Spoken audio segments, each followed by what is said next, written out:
How's everyone doing today? Welcome back to the GSMC Chip Shot Football Podcast brought to you by the GSMC Sports Network. I'm your host, Manny Maradiegue, joining you today live on May 31st to end the week and to officially end this month of May. I got a good round of stories here planned out for you guys. On today's agenda, we're going to go through again some more wide receiver rankings, this time in the NFC West, and also we're going to look in the state of Texas, specifically in Dallas, looking at the Cowboys, and still no Micah Parsons at OTAs. What did their head coach Mike McCarthy have to say about his star pass rusher still being absent from the team's OTA session? Plus, a report came out that Courtland Sutton has potentially revealed a sort of asking price, a range, so to speak, of what he could be looking for in a potential new deal, as he also sits out of OTAs throughout the first 2 weeks of OTAs. So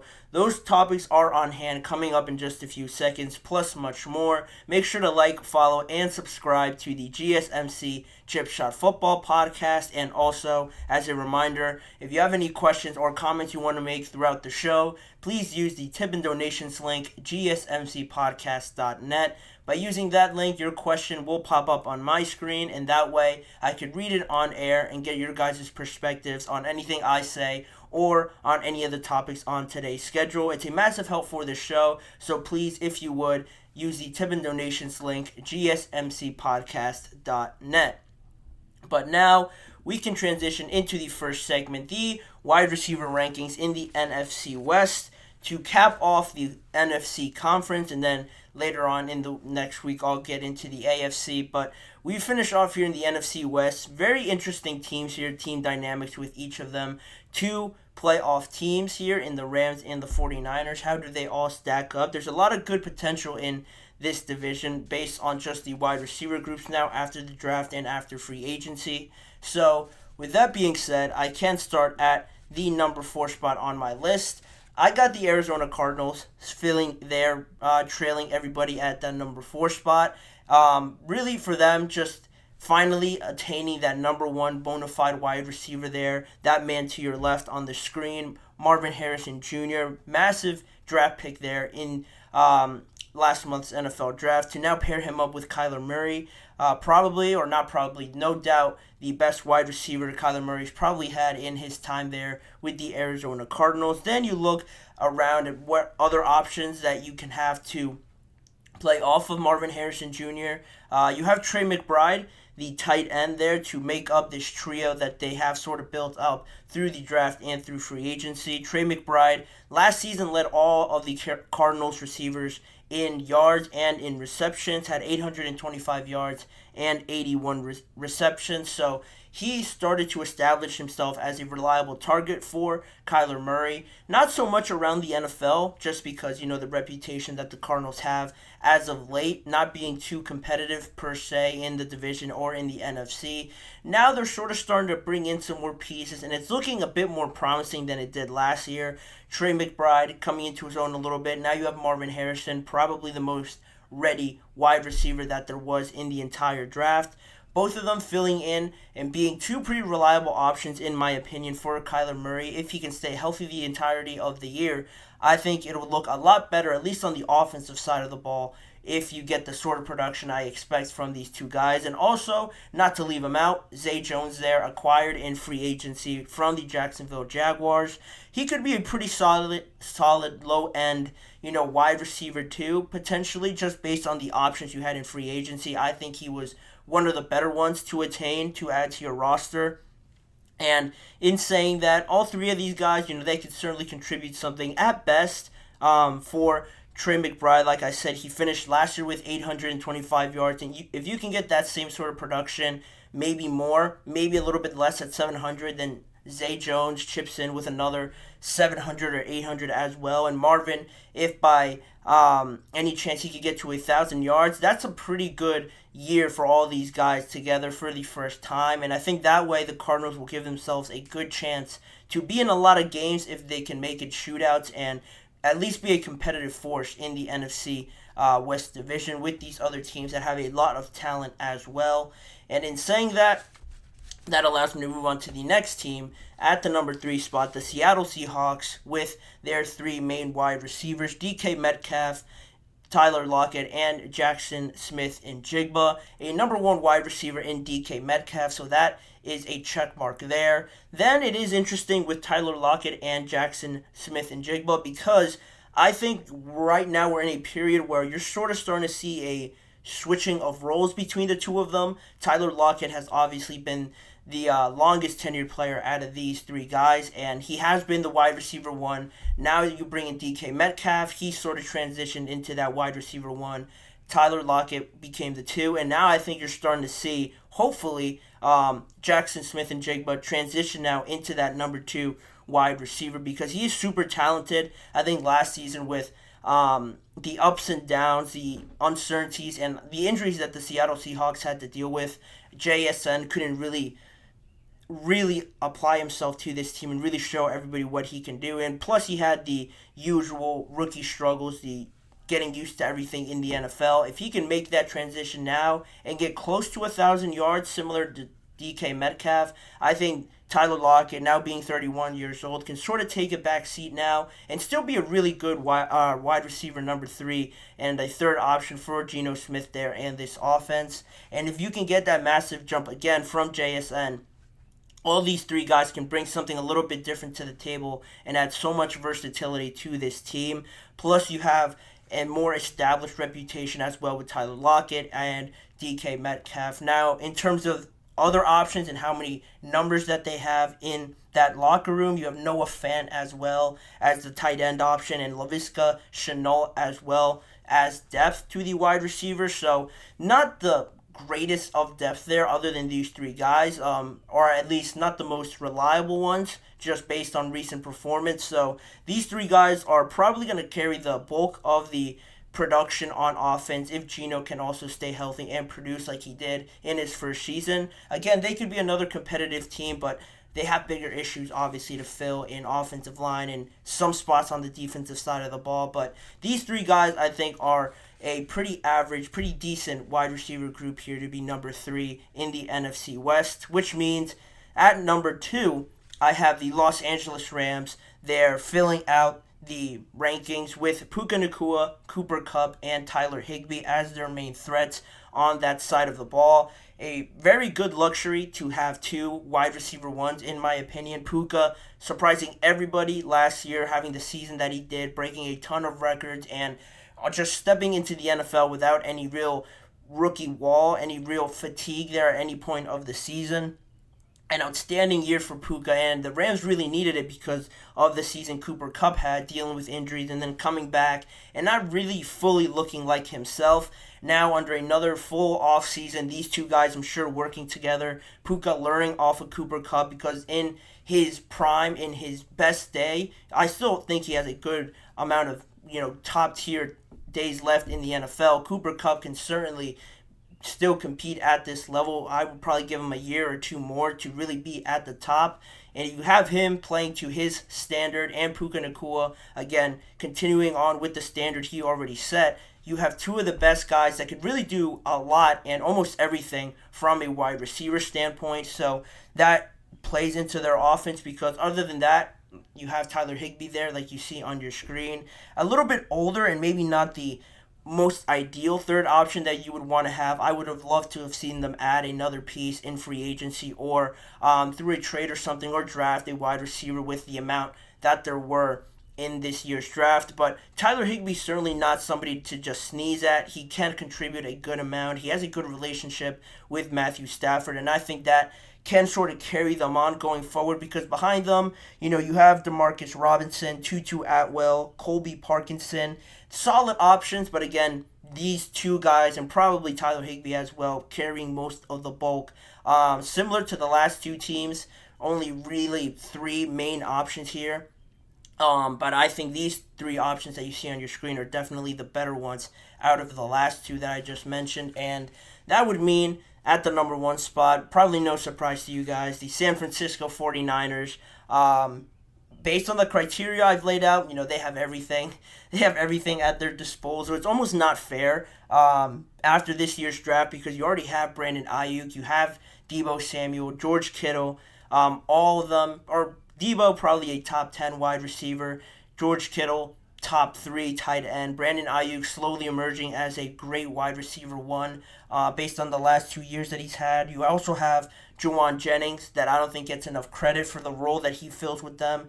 And in the draft, like I mentioned, they picked up Ricky Pearsall out of Florida, and he's going to be, in my opinion, somebody that contributes right away because not only is he very talented in his own right, this sort of offense that Kyle Shanahan runs and all the manipulation and motion that you get out of this team is going to be very much in favor of Ricky Pearsall, and also you have all the attention going to these other guys. He's going to find himself in a lot of good one-on-one situations where I think he's more than talented enough to succeed in those. And plus, you probably have the best running back in the NFL in Christian McCaffrey. So a boatload of talent.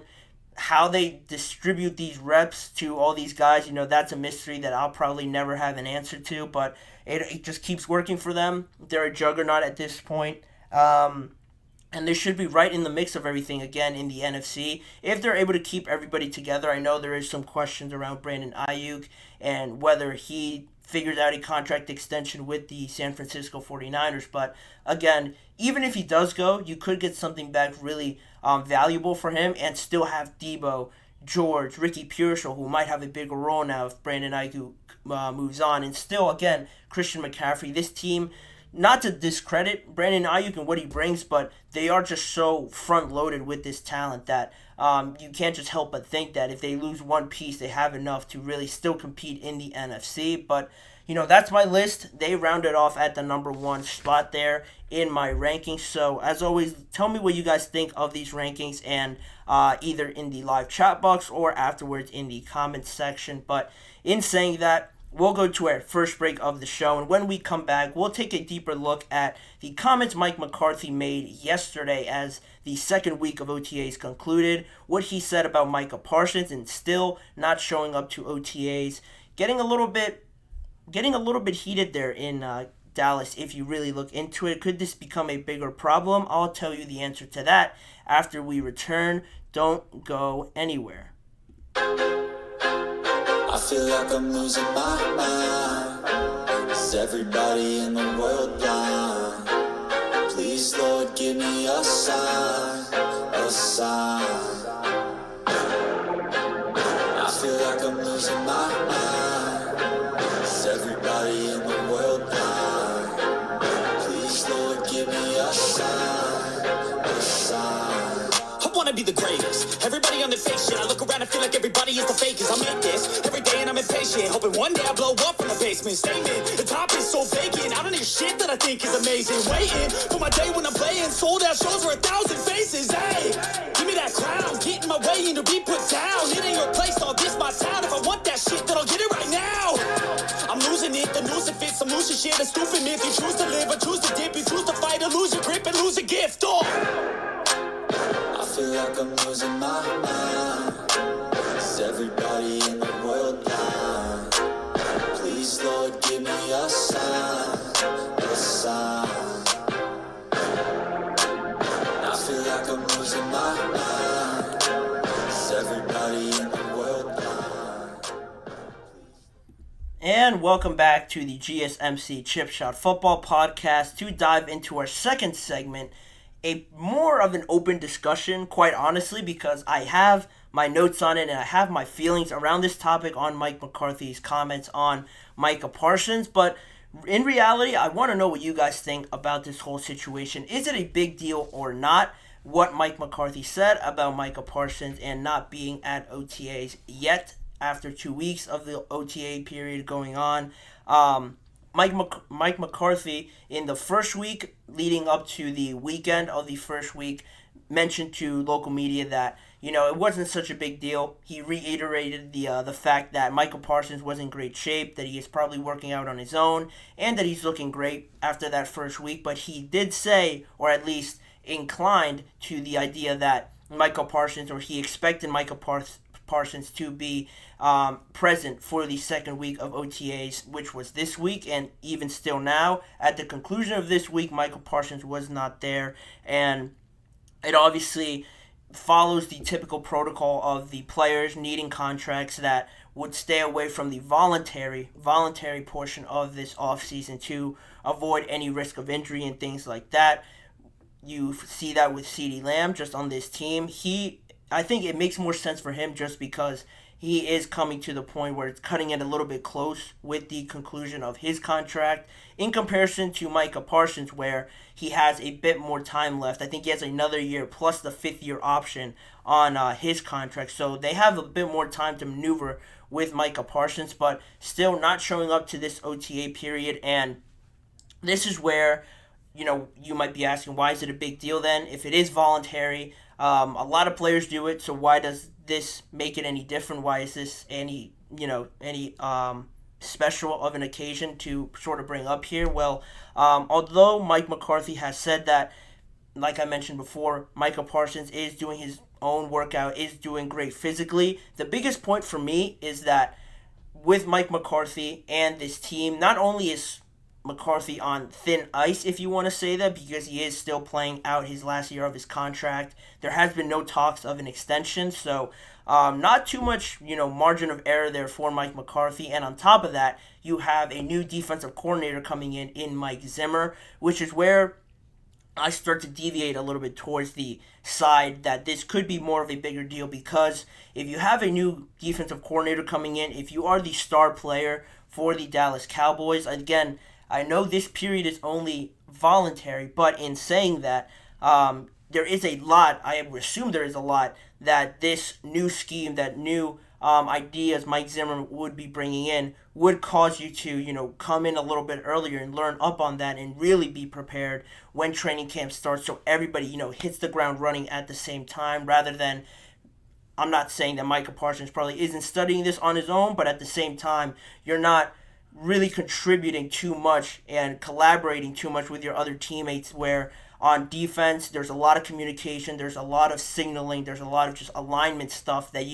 I would assume, have to prepare better for it when you're all present working on it at the same time, rather than one person being off on their own and still learning it probably mentally, but I would have to assume it's not the same thing. Obviously being at practice and learning it with your coach there as well, really tuning out those details that he wants to see out there on the field.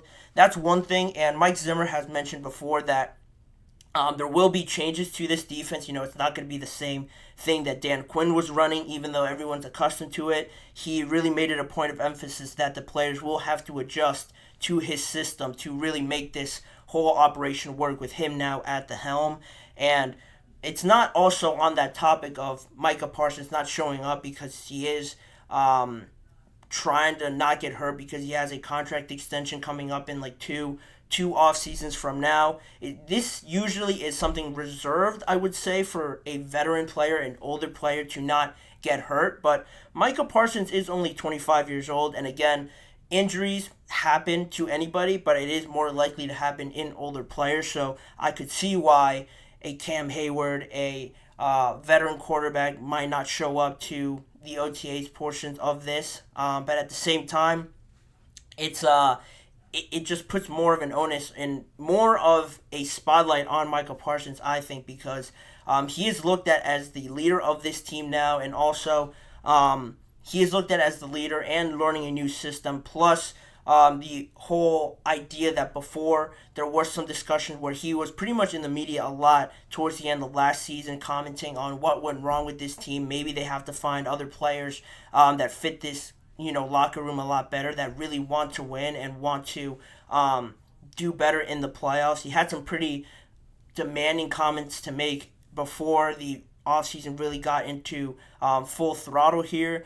Jerry Jones touched on it. He said he had a conversation with Jerry Jones, and he's always just in the media. So how that gets painted now on Micah Parsons, that he's not there as the leader to sort of be there as an example, lead by example, and learn this new system along with everybody. I think there will be something to say, and it will be something that is talked about for a little bit of time here. But on that, How does Mike McCarthy feel about it? He made some comments on it, starting off the press conference he had to end OTAs, I want to say yesterday or on Wednesday, where he said, it's a long year. Training camp is really the heightened focus for all of that. But yeah, it's definitely an opportunity that's been missed when talking about Micah Parsons' absence from 2 weeks of OTAs. And he also went on to stress that everyone is responsible to be ready and be on the same page somewhat when training camp starts. And sure, everyone can know the plays, the names of it, how it comes through on the headset and how it is delivered to everybody. But again, executing it as one, especially on defense, because on offense, yeah, everybody can know the play, and you could probably learn it on your own a lot better than on defense. That's because I think on defense, I feel like everybody has to be more on a string rather than on offense, where you can learn the play and have the offensive linemen. It's sort of divided into sections. The offensive linemen do their thing, obviously blocking and having all of their assignments. The receivers running their routes, the quarterback getting the signal from the offensive coordinator or the head coach, and also the running backs doing something different as well. That's a bit more divided in how it is executed. And on defense, I feel like everybody has to play off of each other to stay disciplined to their gaps, not over pursuing or just communicating with everybody to make sure everyone's in the right spot. That's another reason why this could become not an issue, but just something to monitor if at some points in the regular season or in training camp you get reports, just sources saying that it just doesn't look right. There is something missing from the Dallas Cowboys defense. Not to say that directly correlates, but it could lead you to believe that this could potentially have been avoided if everybody was on the same page sooner rather than later. And one of the bigger quotes from Mike McCarthy that'll probably gain more traction and more just media attention is the one where he said, this one that you see on your screen, I'm not doing attendance. We try to have some lateness to it. I'm not going to come up here and talk about one player, especially when there's 98% of the guys here. This one seems a bit more targeted now at Micah Parsons when you say 98% of the guys are here and you don't want to talk about one player not being there when they asked him if Micah Parsons was in the building on Thursday. I know they had a media availability thing going on there where they were taking pictures for something that they were doing with media or social media, and Micah Parsons wasn't on the practice field, but he was in the building on Wednesday or on Thursday, and then they asked Mike McCarthy about it, and he gave this quote that you see on your screen, and 98% of the players here doesn't really help Micah Parsons' case for not being there. Again, voluntary, but if you have basically everybody there, I have this feeling if I was Micah Parsons and everybody was there, and I was one of the two guys that wasn't there, I would feel a little bit bad and a little bit guilty. That's just me. Micah Parsons obviously doesn't want to get hurt. He contributes a lot to this team overall, not just on the defensive side of the ball. So it is logical to him not have to be there. But personally, if I was in his shoes, I would probably feel a little bit guilty because of that. And now you put that whole situation with what Mike McCarthy said and how it could make you feel as a person. It doesn't also help that you have some players being asked about the same sort of topics, specifically Brandon Cooks and offensive lineman Tyler Smith, saying that they're asked about the OTA process and why they value it so much, what's the importance of it, and they now also have quotes saying that they really find this time to be very, important to practice with the team, to get the camaraderie going, get the chemistry going, help teammates learn a new system, help the younger guys get acclimated to the NFL, acclimated to the defense, and how they gel with everybody. Being teachers to the younger guys especially is a point that they wanted to emphasize. And also working on the mental aspect of football, because they obviously can't hit right now, but getting those mental reps in, lining up with everybody, even though you're still in shirts and shorts, getting those mental reps nailed down, rep after rep after rep, can't really be made up when you join in training camp, because everybody, you would have to just know that they have a heads up ahead of you if they're all working together and sort of know how everybody plays off of each other, rather than maybe one guy, Micah Parsons, not being there with everyone and still coming in, he's still going to be a starter. He's still going to contribute a lot, but it's not going to quite be the same, I think, now introducing yourself to all the new guys and getting acclimated to new teammates who you might be playing with a lot more often. You're starting a little bit later than some of these other guys, so they made some good points there in Brandon Cooks and Tyler Smith as well. Is it a bad look on Micah Parsons? I don't think it's that bad of a look, but again, it just makes it more of a headline than I think it needs to be, because you have Mike McCarthy saying these things, and also how active Micah Parsons is in the media. He missed the first week of OTAs because he was off, if you guys paid attention to anything on social media, in Tokyo with CJ Stroud, holding some camps over there. You saw him do some sumo wrestling and stuff like that. That's all fine and good for the first week of OTAs, but then it doesn't, I would assume, it doesn't rub people the right way when this week, now you're back in the country, you're back in Dallas working out like you usually do, and you could be at OTAs. You don't have to. Again, it is voluntary, but you're seen at Mavericks games. You're seen at a couple of games throughout the NBA playoffs, and you can't just stop in and practice one day with your teammates during one day of OTAs maybe. Now I think you just add more attention to yourself. I know it's the Cowboys, so they're always going to be in the news, but I think that's just adding more unnecessary attention to this whole situation, where if you just showed up a day or two and worked out when we're on the field with these guys, I think this could have all easily been avoided. And again, from what I've seen, situation with CeeDee Lamb and Micah Parsons, you've seen guys already come out and say, oh, CeeDee, we understand why he's staying away.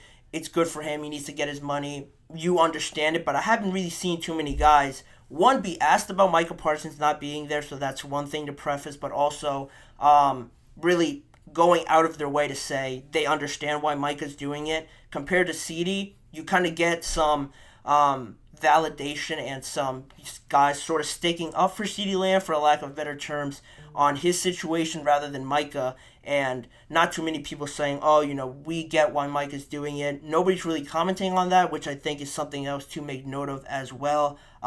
Is this going to derail the Cowboys? No, absolutely not. But again, it just adds more attention to the team, where I don't think they need any more attention to be placed on them. Is it a big deal in terms of affecting them in the season? Probably not. But right now, where the news is slow, people want to make headlines of things of maybe not too massive of importance. Yeah, it just creates another storyline where they're going to have to ask Mike McCarthy about it, ask Micah about it, and then his contract. And it all builds up, and you're getting further and further away from focusing on football, which has been the biggest problem for the Dallas Cowboys in recent memory. But, that's what it is. Tell me what you guys think about it. Is it a big deal or not?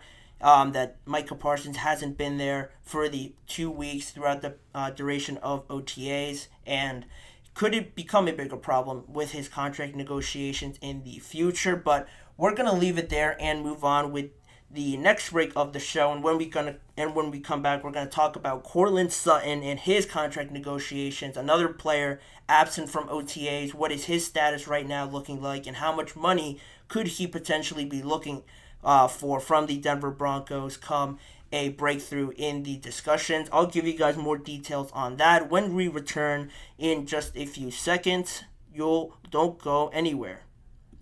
Looking for your daily fix of sports talk without having to pay for it? GSMC Sports Network is available on YouTube. Just search GSMC Sports Network. Get your fix of daily sports talk shows on YouTube, absolutely free. NFL, college football, NBA, MLB, MMA, UFC, fantasy football, and so much more. GSMC Sports Network has shows running all day long, with new sports shows starting every 2 hours. Just like on your favorite cable sports channel, except GSMC Sports Network is absolutely free. Just search GSMC Sports Network on YouTube to catch one of your new favorite shows, like the GSMC College Football Podcast, Chip Shot Football Podcast, Hoops and Heels Women's Sports Podcast, GSMC Basketball Podcast, and so many more. Check it out for yourself. GSMC Sports Network, now available on YouTube absolutely free. Search GSMC Sports Network on YouTube right now.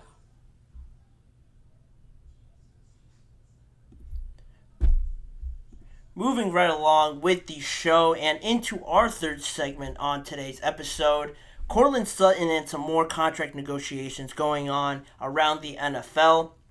If you weren't aware of what's the situation looking like with Courtland Sutton, he has been at the center of a good amount of trade talks and speculation because of the reports that he wanted more money initially a few weeks ago, and also some other wide receiver needy teams like the Pittsburgh Steelers and the Los Angeles Rams reportedly reached out to Denver during that draft process period and during the first and second rounds of the draft, how the Steelers and the Rams reached out to the Broncos over a potential trade for Courtland Sutton, testing out the waters of a potential trade that could happen, but obviously nothing did end up happening, and Courtland Sutton still remains a Denver Broncos player, obviously, not just because no trade happened, but because he still has 2 years left on that contract extension that he signed in 2021.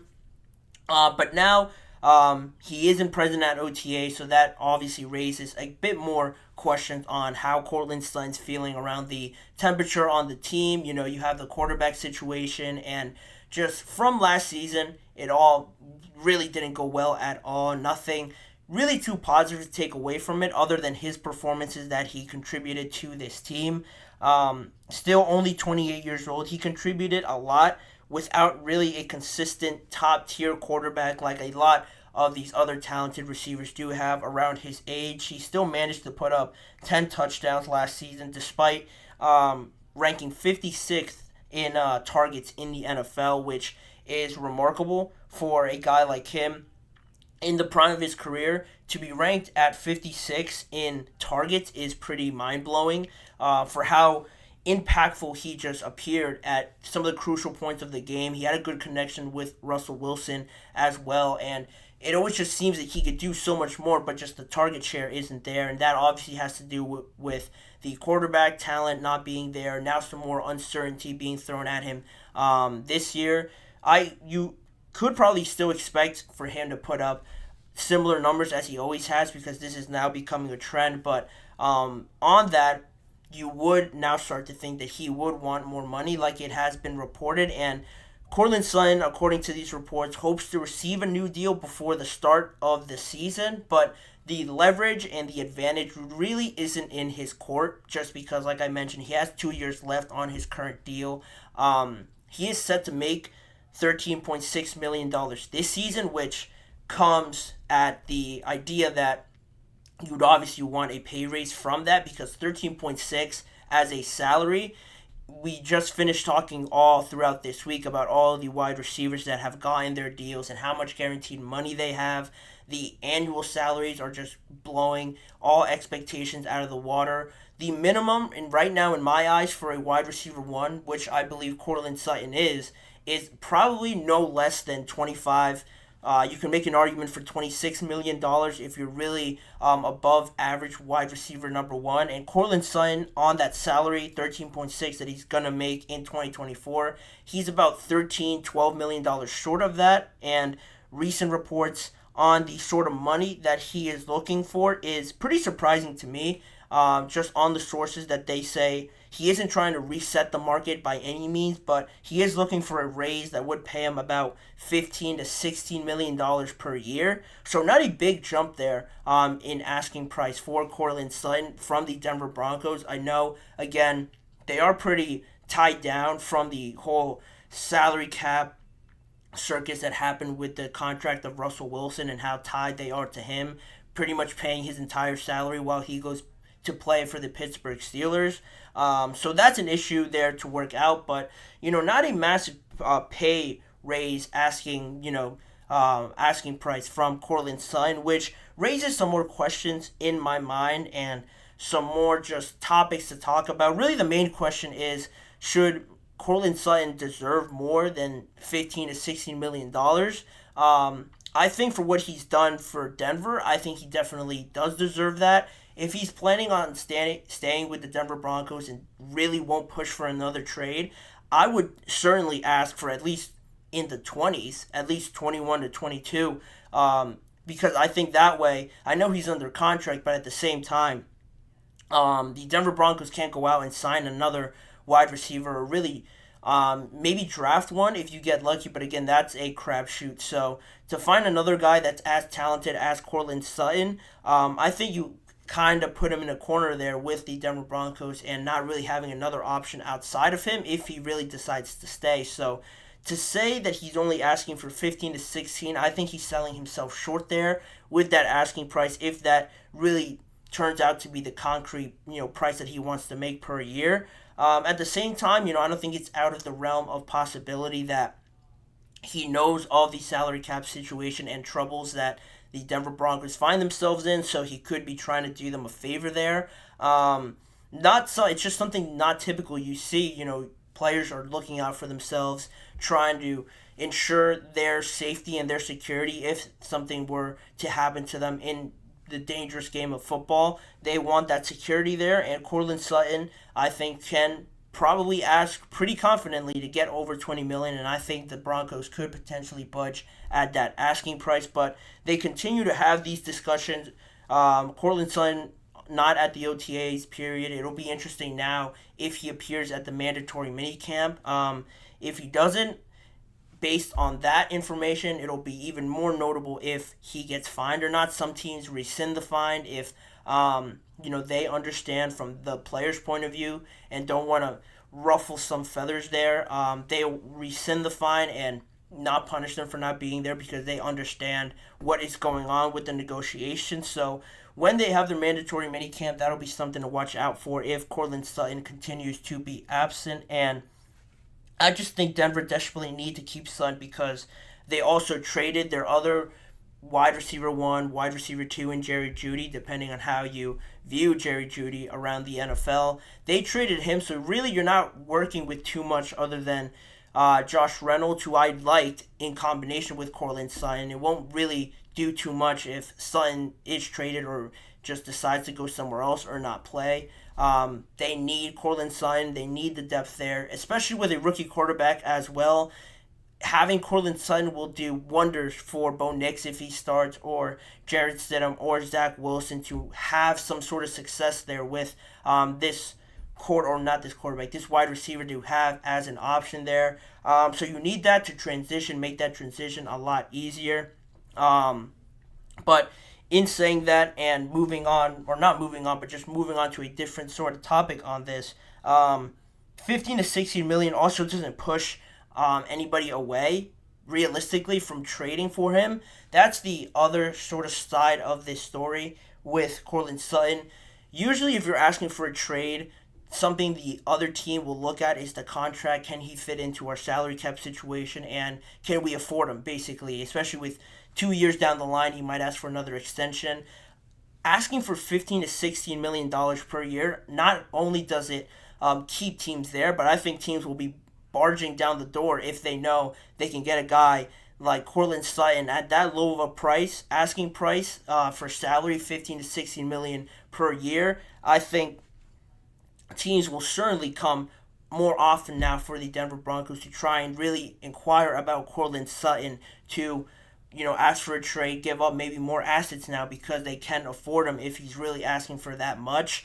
It makes you think now maybe Courtland Sutton does that on purpose to maybe lure some more teams in if they had the impression that he maybe wanted a lot of money and they just couldn't afford him. Saying that you want $15 to $16 million certainly brings more suitors to the table now that they know they could get you at a bargain price and be a very capable number 1 wide receiver or a high-end number 2, which is something else to think about as well. So at the end of the day, how this all plays out, it's probably going to be pretty slow moving because, again, there is 2 years remaining on Courtland Sutton's deal. But if you're the Denver Broncos and he's maybe not moving in a direction where you think something can be worked out, not looking or not trying to look at options to actually try and trade him, I think would be foolish because at the end of the day, this roster isn't made up of depth. Depth is not the word you would use to describe this team as of now. So if you're Denver, I don't think it would be too wrong to look at these other options, maybe in a trade down the line, maybe in June, or we're basically in June, I should say July, maybe August, and give some of these trade options, a chance to maybe really explore what you have out there. And if you can get a good return for Cortland Sutton, I don't think it would be the worst idea to actually trade him. Yeah, it does play into the idea that he won't be there for your rookie quarterback, and you could be maybe taking a step back in that department, but to ensure more depth and more capital you can work with later down the line to build up this roster, I think it wouldn't be a bad idea at all for the Denver Broncos to consider that, at least consider it, if the contract negotiations aren't coming to a point where you think something can be worked out. That's just my opinion on it, trying to see both sides of the situation, but asking for just 15 to 16, that could add and open up a lot of different options for the Broncos and for Cortland Sutton as well if he does end up showing up in mandatory minicamp down the line starting in June. But that'll do it for that segment. More wide receiver talk I'm sure will be coming later in the offseason that I will talk about, but for now we'll be moving on into another break. A couple more stories to touch on today's episode. Raheem Mostert gives his opinion on what he believes the Miami Dolphins have to do to end this playoff curse, this first-round curse that they find themselves in. Plus, the New England Patriots staying in the AFC East, trying out a new strategy in the NFL with their new rookie quarterback, Drake May, siding on the side of technology and incorporating that more in their preparation for Drake May. Find out more on what I mean by that and their strategy in just a few seconds. We'll be right back. For the best and latest podcasts available anywhere, go to the podcast app on your cell phone and type in GSMC to access free content-rich podcasts on health and wellness, book reviews, sports, entertainment, relationships, social media, movies, technology, finance, and even weird news. Subscribe and download the GSMC Podcast Network's family of shows, available everywhere podcasts are found.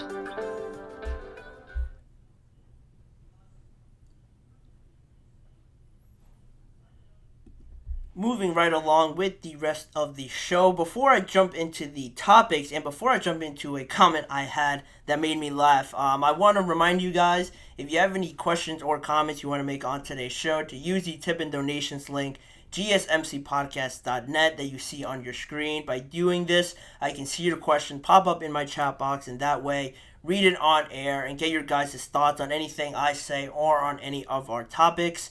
It's a massive help for this show, and if you would, please use the tip and donations link, GSMCpodcast.net, for helping the show out a little bit here. And in saying that, I did get a comment. I was just having some trouble with my chat box before not showing up. But from Kelsey, are you in a closet? No, Kelsey, I'm not in a closet. I'm actually in front of my closet here.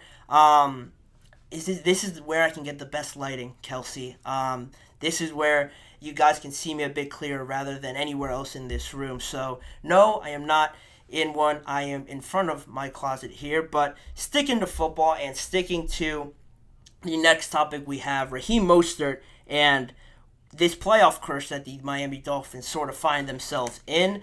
A lot of questions about the Dolphins. Can they move further with all the assets that they have on offense? Tua now, you lock in Jalen Waddle for the foreseeable future. Tyreek Hill, one of, if not the best receiver in the entire NFL. And Raheem Mostert, who really rejuvenated his career, it seemed, last year with leading the NFL in touchdowns and just having a monster season for the Miami Dolphins. Almost close to winning that AFC East title, but they unfortunately gave it up there towards the end. Miami was in a good spot last year to win the division, like I mentioned. It would have been their first one since 2008, but they were 9-3 heading into the last 5 weeks of the year, and they ended up losing the last 3 out of those last 5 games and finished 11-6, tied with the Buffalo Bills, but the Bills obviously had the tiebreaker over them because they beat them there down the stretch. And because you weren't able to close the deal out and close the regular season in a great fashion, you could have won the division and hosted a playoff game, but instead you had to travel to the defending champions Kansas City Chiefs, Arrowhead Stadium, and the rest is history. Not a great performance at all from the offense. Rather than having some sort of home field advantage with the heat, being down there in Miami, being in your own bed, having everything, very good and tailored for you to have the best chance to win.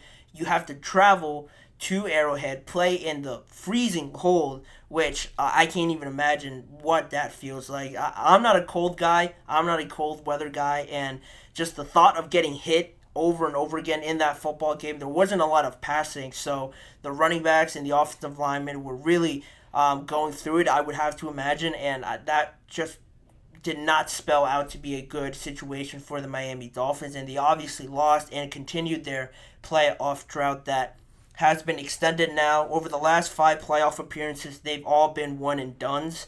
Their 26-7 loss to the Kansas City Chiefs was the latest one, obviously, and they haven't had a playoff win since the start of this century. Back in 2000 was the last playoff win that the Miami Dolphins have had, and also haven't advanced past the divisional round since 1985. So not very good signs when the Miami Dolphins make the playoffs, or any hope that they could move on just seems to dwindle down because of the history of what history tells us recently. So how can they finally get over that? What can they do? What more can they do than have one of the best offenses, one of the most explosive and exciting offenses in the NFL? Well, running back Raheem Mostert had his best year last year, like I mentioned, and he talked about it earlier this season and how they ended last season and how that could sort of help them moving into next year now. He said, "We're an outstanding team, and it has to just click at the end of the year. I was telling the reporters, man, I take an 0-8 start to make it deep into the playoffs, right?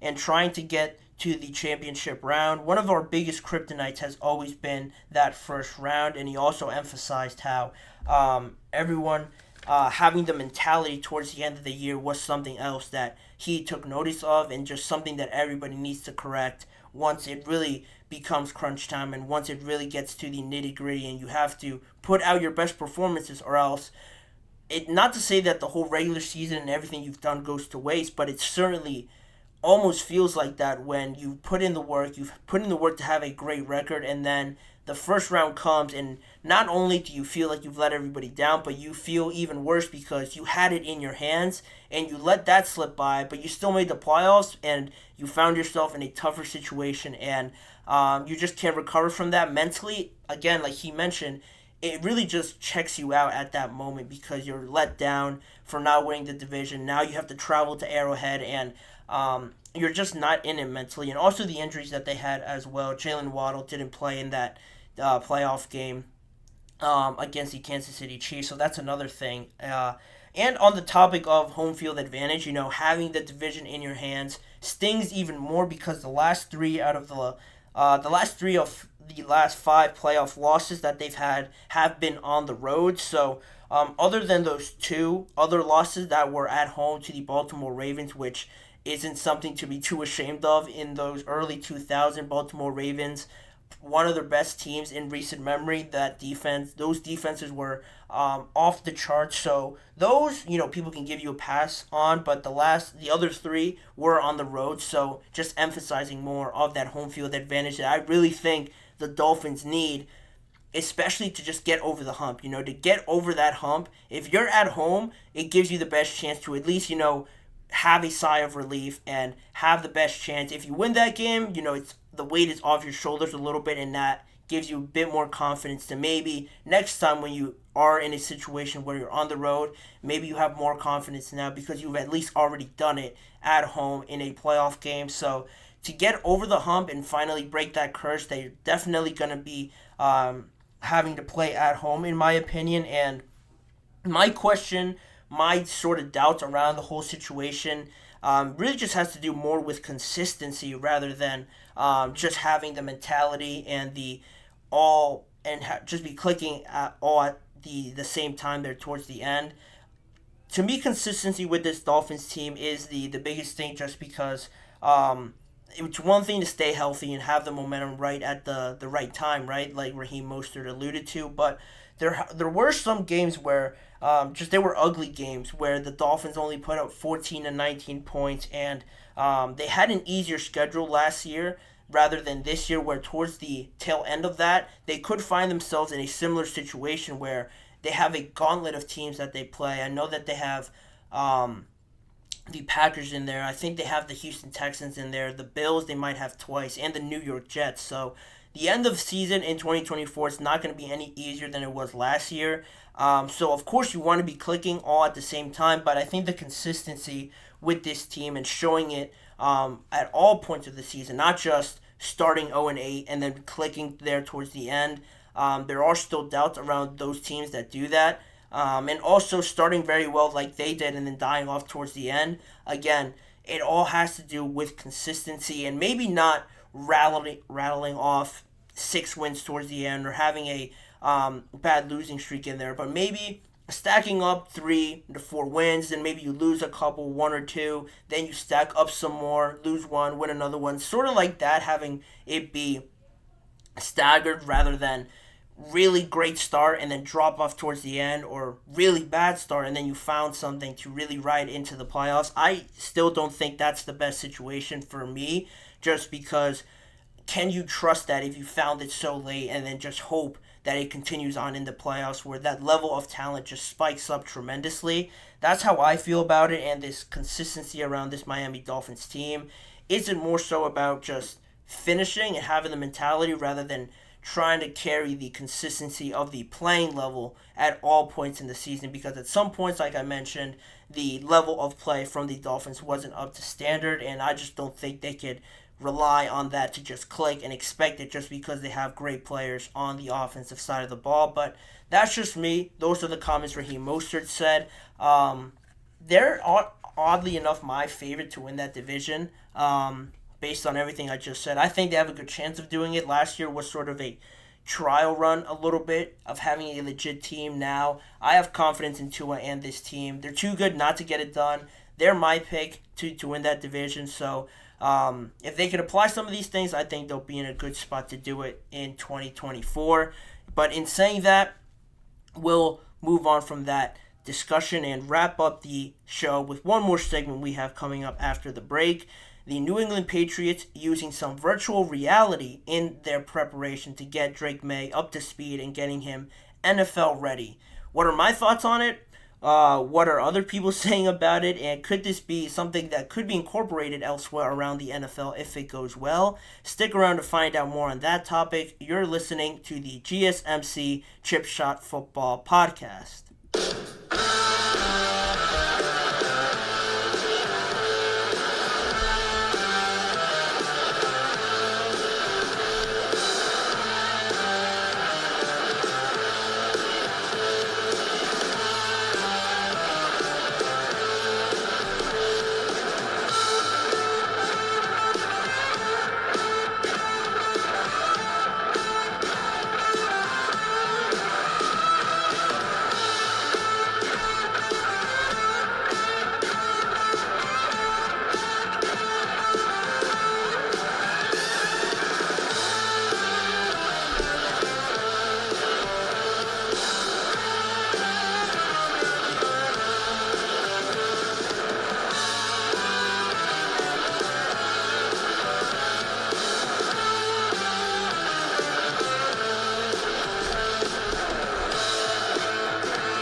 Thank you for joining me here on the last segment of the GSMC Chip Shot Football Podcast. Now, talking a bit more of a more fun topic to talk about here, one that I wasn't expecting to talk about when I was planning for today's show, how the New England Patriots are using virtual reality technology in preparing Drake May to eventually become their starter in the NFL. Drake May, throughout 2 weeks of OTAs, has been really still third in the depth chart for the New England Patriots behind Jacoby Brissett, who is scheduled to be the starter, and Bailey Zappi, still on the team and still slotted in there as the number 2 quarterback. It means just a potential for limited reps so far through OTAs because he is working with the third team. You don't really get as close as possible to NFL speed if you're working with the third string. So because of that, both the executive vice president of player personnel, Elliott Wolf, and head coach Gerard Mayo have mentioned it to local media in some press conferences or just media availabilities that Drake May has actually been using virtual reality as a tool to train Drake May and train others as well with simulated reps to enhance their learnings. Pretty rare and pretty unique strategy to implement here for Drake May. I've never seen it be done with an NFL rookie quarterback, especially one with a lot of pressure on their shoulders like Drake May was, a top 3 pick in this year's draft. To use now virtual reality technology is something very different, and I'm here for it, quite honestly. I think this is pretty fun and a pretty neat thing that the Patriots are doing.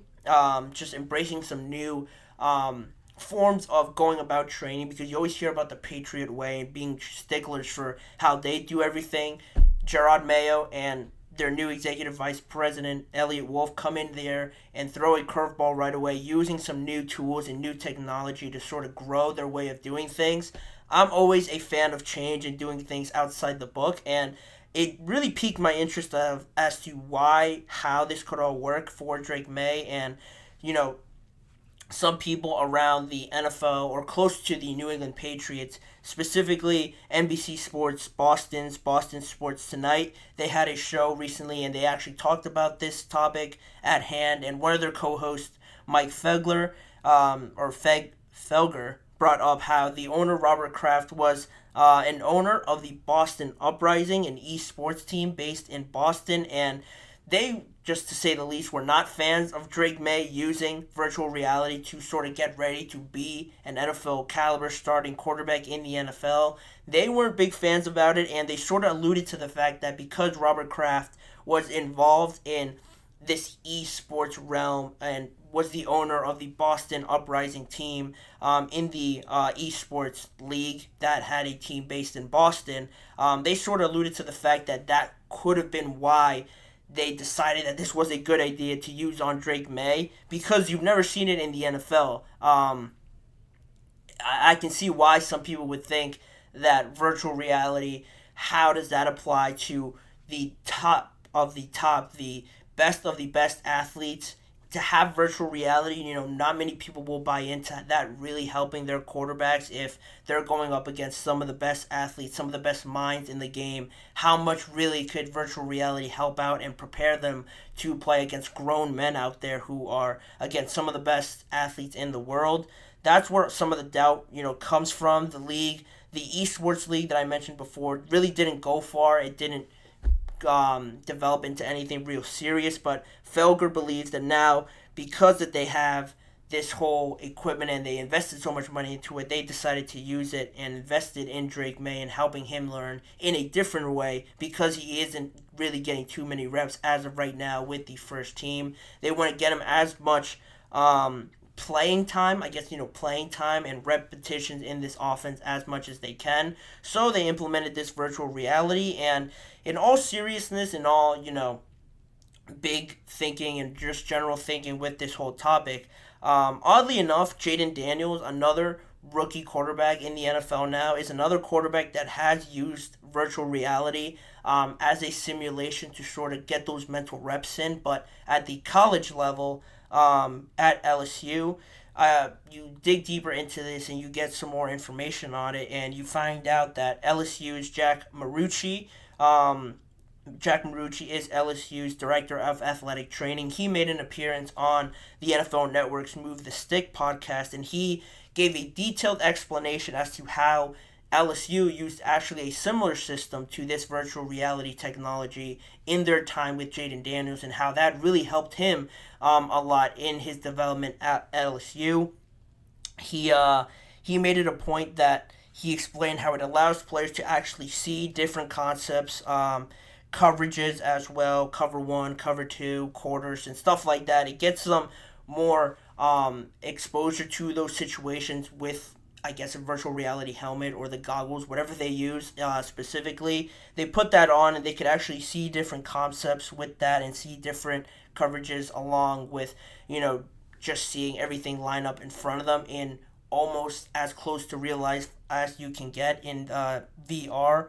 Also, they're able to render in hostile environments, according to LSU's Jake Marucci at his time in LSU with Jaden Daniels. So they could render in how a hostile or an away environment, away stadium looks through the goggles or through the helmet, whatever they use, to now get Jaden Daniels more accustomed to being in that environment. And how accurate it is, that I guess depends on the system or how much development they have in this technology. But with that, he went on to say that Jaden Daniels really benefited a lot from it because now he could see through virtual reality where the play clock is, how everything's lined up, how maybe the opposing defense could line up in cover one or cover two. As an early young quarterback at LSU, Marucci believed that this helped out a lot, and after their first game, he not only said that Jaden Daniels was super efficient, but also he came up to him after the game and said that that really made a difference, and they, from that point on, incorporated it a lot more often. And again, the mental side of this, getting those mental reps in. I think he said in the interview with the guys on the Move the Sticks podcast that the mental reps after a regular day of training and practice, I think Marucci said that Jaden Daniels got over about 230 more snaps on top of the real life physical snaps that he did in practice. He got even more so of the mental stuff down 200 more times with virtual reality. So that's really the biggest positive of this.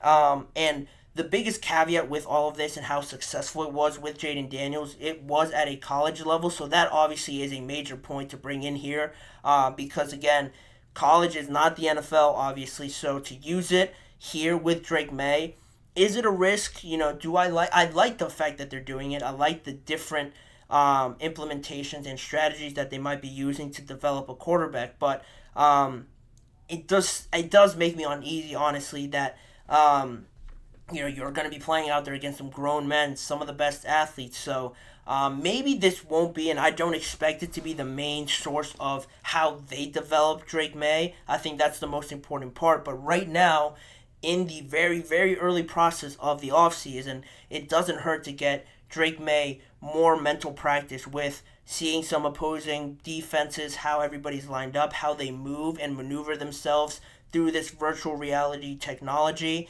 Can other teams use it, or do I expect other teams to use it? Sparingly, I would say. Maybe not with their quarterback ones, because I think some quarterbacks would probably not like it, in all honesty. Drake May's young. He's trying to fit in. He's trying to do whatever the coaches say will work for him. He'll try virtual technology. He'll try the VR. Why not? Younger generation, everybody loves video games from that age demographic. I'm sure he had no problem with it, but some of the older guys right now, you're not going to see Patrick Mahomes with a VR set trying to get some more mental reps in. I just don't think that's their style. Can it be incorporated a little bit more? I'd hope so. I think that would be pretty funny and pretty interesting to see if it actually does make a huge difference, but right now it's still in its infant stages, and I don't think it'll really gain too much traction right now, but maybe we'll get a funny picture of Drake May wearing the VR set and working out through some coverages. I wonder if he's out there wearing those helmets and those goggles out there on the field. That would be pretty funny to see him just going through the motions with the headset on. But in all seriousness, again, it is something different. It can't hurt, again, to have Drake May going through the mental reps at this point of his development. Now, if he goes out there on the field and maybe he surprises a lot of people and performs well, we all know what to blame it on, what to provide the explanation to. It is because of the virtual reality technology. That's what I would say if I was Drake May and he was impressing a lot more people. But it is something interesting being brought into the NFL, I guess. Gerard Mayo bringing in some new strategies here with Drake May and how they develop him. Will it continue? That is to be determined. But for right now, it can't hurt. And also, that'll probably do it for this episode of the GSMC Chip Shot Football Podcast. I want to thank you guys for joining me on today's episode of the show. And please remember to like, follow, and subscribe to the show as well. And make sure to also follow us on Facebook, Instagram, X, and TikTok for more of this network's content. If you want to see more of me and this show, check out the GSMC Sports Network channel and the GSMC Podcast Network channel on YouTube for YouTube Shorts that are posted daily. All the live shows, full shows, are recorded and posted on both channels, as well as the individual segment videos as well. If you don't have time to watch an entire show, you can tune in to a specific part of the episode as well. And as a reminder, tune in every weekday at 6:30 p.m. Eastern Time for more football discussions and NFL conversations with me, Manny Maradiegue, as your host. Thank you guys for joining me. I hope you guys all have a great weekend, and I'll see you guys back here on Monday to kick off the month of June.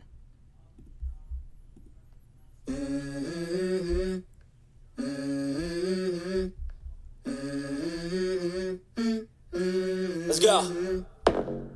I wake up to a little bit of drool on my pillow, feel like it's gonna be a bad day. Yeah, I'm tired of shit, and the coffee ain't hit yet, damn, ain't that